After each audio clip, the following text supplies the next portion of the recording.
مسجد نبی شریف کے gate number 2 باب صدیق اکبر رضی اللہ تعالیٰ عنہ سے آپ داخل ہوتے ہیں. تو داخل ہونے کے بعد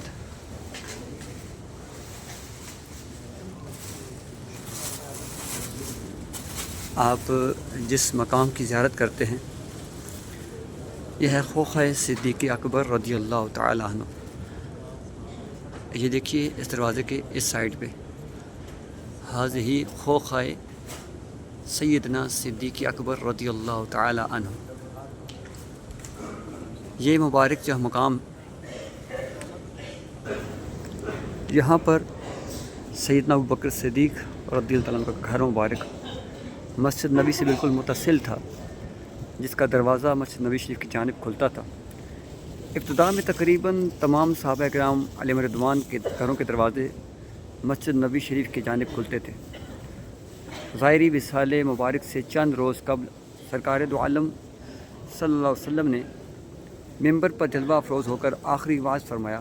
اس میں دیگر باتوں کے علاوہ آپ علیہ السلام نے مسجد نبی شریف میں کھلنے والے تمام دریچوں کو بند کرنے کا حکم ارشاد فرمایا. لیکن جناب ابوبکر صدیق رضی اللہ تعالیٰ عنہ کے دریچہ کو جو ہے وہ کھلا رہنے کی ارشاد فرمایا. حضرت ابوبکر صدیق کے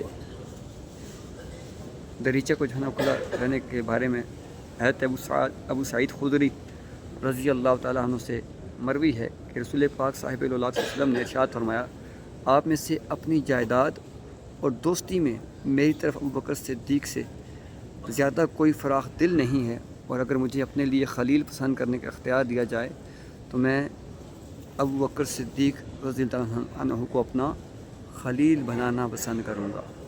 سیدنا ابوبکر صدیق رضی اللہ عنہ کا گھر ممبر کے قریب غربی جانب ہوا کرتا تھا. آپ رضی اللہ تعالیٰ عنہ نے اپنے آخری ایام میں یہ گھر ام المومنین حضرت حفصہ رضی اللہ عنہ کے ہاتھ 4000 درہم میں بیچ دیا، اور ملنے والی رقم سے کچھ تو انہوں نے اپنے قرضے اتارے، باقی رقم مہمانوں و وفود کی خاطر مدارت میں صرف کر دی. حضرت عمر بن عبدالعزیز رضی اللہ عنہ کے ہاتھوں جب مسجد نبی شریف کی توسیع کی گئی تو اس گھر کو مسجد نبی شریف میں داخل کر لیا گیا. پھر جیسے جیسے مختلف ادوار میں تعمیر و توسیع ہوتی رہی، اس دریچے کو اسی سمت میں رکھ کر آگے آگے دھکیل دیا گیا.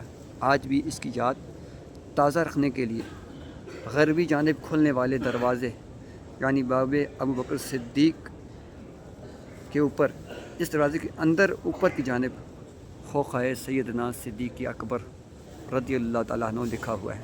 اللہ رب العالمین جناب صدیق اکبر کے صدقے ہماری تمام حاجات کو پورا فرمائے، اور آپ سب کو بھی اس مقام کی حاضری نصیب فرمائے.